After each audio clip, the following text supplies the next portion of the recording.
Friends, I am Karishma and you are watching Karishma Study Point. Welcome back to our YouTube channel. आज हम बात करेंगे share market के बारे में। तो इसमें हम टॉपिक कवर करेंगे कि दैट व्हाट इज शेयर,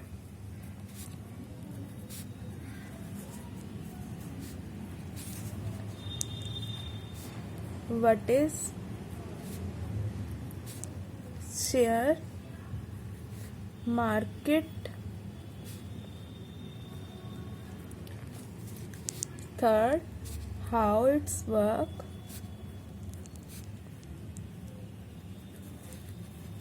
और fourth है basic things need to start trading in stock market.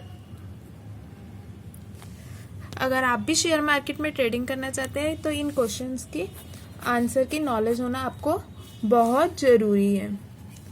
तो फ्रेंड्स, सबसे पहले शुरुआत करते हैं कि शेयर्स क्या होते हैं। शेयर्स एक कंपनी को अपनी कैपिटल रेज करने के लिए शेयर्स इशू करने की जरूरत पड़ती है। मान लीजिए मिस्टर एक्स है, मिस्टर एक्स, इन्हें अपने बिजनेस एक्सपेंड करने के लिए, ये उनकी 50 लाख का उनका बिजनेस है, 50 लाख का, और उन्हें अपना बिजनेस बढ़ाने के लिए ये उन्हें 2 बिल्डिंगें खरीदनी पड़ेगी अपना बिजनेस बढ़ाने के लिए, और 40 लाख की जरूरत है। तो वो और कैपिटल तो उनके अपने पास नहीं होगी, तो वो और कैपिटल इकट्ठी करने के लिए और फंड रेजिस करने के लिए शेयर कैपिटल इशू करेंगे। वो 10 रुपए के, मान लीजिए उन्हें 40 लाख की कैपिटल की जरूरत है ना, 40 लाख की, तो वो 10 रुपए वाले 4 लाख शेयर इशू कर देंगे, पब्लिक को सब्सक्रिप्शन के लिए इशू कर देंगे। पब्लिक उन्हें कैपिटल देगी, अपने शेयर खरीदेगी, यानी कि उनकी कैपिटल रेज करने में मदद करेगी, और बदले में उन्हें एक कागज का टुकड़ा मिल जाएगा जिसपे उनकी ऑनरशिप हो जाएगी। वो कंपनी के शेयर होल्डर हो जाएंगे उन पैसे दियों के बदले में। ठीक है, तो ये सिर्फ एक कागज का टुकड़ा ही शेयर कहलाता है। अब हम जान लेते हैं शेयर मार्केट के बारे में कि शेयर मार्केट क्या होती है। हमारी 2 पॉपुलर शेयर मार्केट है, एनएसई यानी कि नेशनल स्टॉक एक्सचेंज,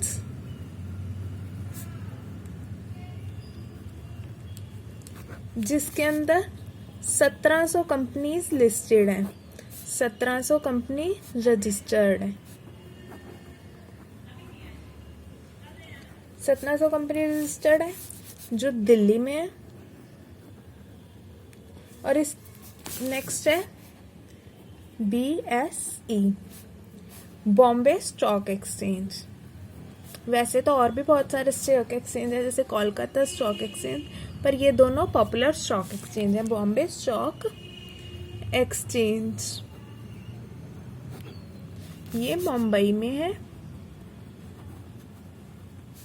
और इसके अंदर कम से कम 5400 कंपनीज रजिस्टर्ड हैं। और इन लोगों के इनके उतार चढ़ाव को हम एनएससी के उतार चढ़ाव को बोलते हैं निफ्टी, और इसके उतार चढ़ाव को हम बोलते हैं सेंसेक्स। ये वर्ड्स आपने कई बार सुने भी होंगे। ये SEBI यानी कि सेबी के दिए गाइडलाइंस के अकॉर्डिंग शेयर की ट्रेडिंग करता है। सेबी की फुल फॉर्म होती है security exchange board of India. अब हम जान लेते हैं how share market work. Share market अपना काम कैसे करती है। अब शेयर मार्केट को में काम करने के लिए हमें सबसे पहले चाहिए होता है फाइनेंशियल ब्रोकर। ये टर्म बिल्कुल नहीं है, फाइनेंशियल ब्रोकर यानी कि एक ऐसा व्यक्ति जिसे पूरी शेयर मार्केट की नॉलेज हो, वो फाइनेंशियल ब्रोकर होता है। जैसे आपको फाइनेंशियल मार्केट की नॉलेज नहीं है, आप कुछ लॉस करा बैठेंगे, इसके लिए हमें एक फाइनेंशियल ब्रोकर हायर करना पड़ता है जो हमारे बिहाफ पे हमें शेयर परचेज करके दे, शेयर हमारे सेल करे, हमारे बिहाफ पे सारे काम करे, और इसे भी स्टॉक एक्सचेंज में रजिस्टर करवाना पड़ता है ऐसे व्यक्ति को अपना नाम। ये एक प्रोफेशन होता है फाइनेंशियल ब्रोकर होना। अब हम देखते हैं फाइनेंशियल ब्रोकर हमारी किस तरह से हेल्प करता है। ये मिस्टर बी है जिन्हें शेयर मार्केट की बिल्कुल भी नॉलेज नहीं है, पर इन्होंने अपने किसी दोस्त से सुना, अपने किसी रिलेटिव से शेयर मार्केट के बारे में सुना, तो इन्हें अच्छा लगा, तो ये शेयर मार्केट में ट्रेडिंग करना चाहते हैं। तो इन्होंने एक ब्रोकर से बात की, फाइनेंशियल ब्रोकर, ठीक है, इससे बात की। इसके बिहाफ पे मिस्टर बी के बिहाफ पे फाइनेंशियल ब्रोकर होंगे जो सारी ट्रेडिंग करेंगे। ये है हमारा NSE की building, NSE national stock exchange है। इसके अंदर ये stock broker, financial broker register होगा। ये इससे जिस भी तरह के इन्हें शेयर खरीदने हैं, जैसे जितने भी पैसों के शेयर खरीदने हैं, वो पैसों की इन्हें डिटेल देंगे और ये NSE से उन्हें शेयर खरीद कर देंगे। और शेयर मार्केट में ट्रेडिंग करने से पहले जानना आपके लिए ये जरूरी है कि शेयर मार्केट में यानी कि आप लाखों करोड़ रुपए हो तभी आप ट्रेडिंग कर सकते हैं। अगर आप कोई स्टूडेंट हैं तो आप अपनी पॉकेट मनी के यानी 500 रुपए या 1000 रुपए से भी ट्रेडिंग की शुरुआत कर सकते हैं। अब हम जानते हैं कि हमें कोई भी शेयर होल्डर जो होता है उसे प्रॉफिट कैसे मिलता है। मान लीजिए ये एक कंपनी है, कंपनी XYZ लिमिटेड। इस फाइनेंशियल ब्रोकर ने मिस्टर बी को XYZ लिमिटेड के शेयर ले दिए जिसकी फेस वैल्यू है 10 रुपए, ठीक है। इसने 4 लाख, कंपनी ने 4 लाख शेयर इशू किए हैं @10 रुपीज। तो कंपनी कितनी कैपिटल रेज करना चाहती है? 40 लाख रुपीज। और मिस्टर बी ने अब यहाँ पे परचेज किए हैं शेयर्स, 1000 शेयर्स परचेज किए हैं @10 रुपीज, ठीक है। तो यानी कि उसकी शेयर्स की वैल्यू कितनी हो गई? शेयर की वैल्यू हो गई 10,000 रुपए, ठीक है। और अब कंपनी को आने वाले 6 मंथ के अंदर प्रॉफिट हुआ है, ठीक है। कंपनी को ये प्रॉफिट हुआ है, जो भी ये प्रॉफिट हुआ है, मान लीजिए 5 लाख का प्रॉफिट हुआ है, तो कंपनी सीधा आके डायरेक्ट मिस्टर बी को अपना प्रॉफिट का कुछ हिस्सा तो नहीं देगी कि हमें प्रॉफिट हुआ है तो आपने शेयर कैपिटल हमारी रेस करने में हेल्प की तो हम आपको अपना प्रॉफिट का हिस्सा देंगे। पर होगा ये कि कंपनी की फेस वैल्यू जो होगी, फेस वैल्यू शेयर की जो होगी वो मार्केट वैल्यू बढ़ जाएगी। शेयर की मार्केट वैल्यू फेस वैल्यू से बढ़ जाएगी। मान लीजिए अगर यहाँ पे मिस्टर बी ने शेयर खरीदा था 10 रुपए का, पर अब उसकी मार्केट वैल्यू हो गई है 12 रुपए, क्योंकि कंपनी की गुडविल अच्छी हुई है, कंपनी का प्रॉफिट हुआ है, इससे कंपनी की गुडविल अच्छी है, और गुडविल अच्छी होने पे मार्केट वैल्यू प्राइस बढ़ जाता है।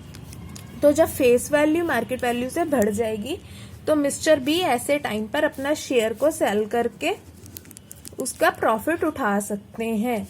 12 रुपए का शेयर हो गया, अब उन्होंने यहाँ पे 10 रुपए पर शेयर खरीदा था और यहाँ पे 12 रुपए पर शेयर खरीदा था, तो उन्हें 10,000 की जगह अब 10,000 की जो शेयर वैल्यू के उनके शेयर थे, अब उन्हें उसको बेच के 12,000 रुपए मिल जाएगा, यानी कि उसे 2,000 रुपए का प्रॉफिट हो जाएगा। ये 2,000 रुपए उनका प्रॉफिट हो जाएगा। इसी तरह शेयर मार्केट में लॉस भी हो सकता है।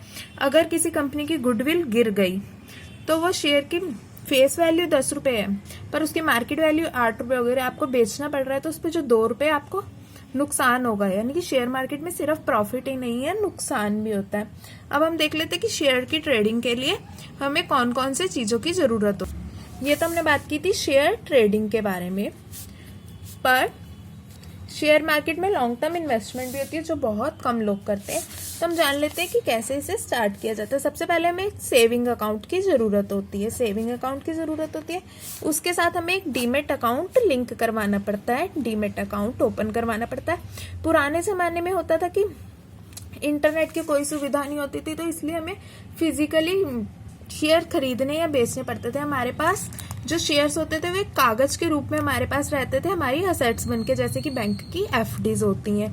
पर आजकल अकाउंट इंटरनेट बैंकिंग से चल रहे हैं, तो इसलिए हमें सेविंग अकाउंट के साथ साथ डीमेट अकाउंट खोलना पड़ता है। डीमेट अकाउंट सिर्फ शेयर की ट्रेडिंग के लिए होता है। इसे डीमेट अकाउंट को सेविंग अकाउंट के साथ लिंक करना पड़ता है। अब हमारी जो भी ट्रांसैक्शन होंगी वो ट्रेडिंग अकाउंट से होंगी। ट्रेडिंग अकाउंट से बाइंग एंड सेलिंग होगी, और जो भी हमें प्रॉफिट या लॉस होगा वो हमारे डीमेट अकाउंट में शो हो जाएगा। हमें जितने भी हमने शेयर खरीदे हैं या बेचे हैं वो हमारे डीमेट अकाउंट में शो होंगे। तो फ्रेंड्स, आपको समझ आ गया होगा कि शेयर मार्केट क्या होती है, शेयर मार्केट में ट्रेडिंग कैसे की जाती है, और शेयर मार्केट में ट्रेडिंग करने के लिए हमें किस किस चीज की जरूरत होती है। अगर आपको वीडियो अच्छी लगी हो तो वीडियो को लाइक कीजिए, शेयर कीजिए और चैनल को सब्सक्राइब कर दीजिए ताकि आपको आने वाली हर वीडियो की नोटिफिकेशन मिल सके। Thanks for watching.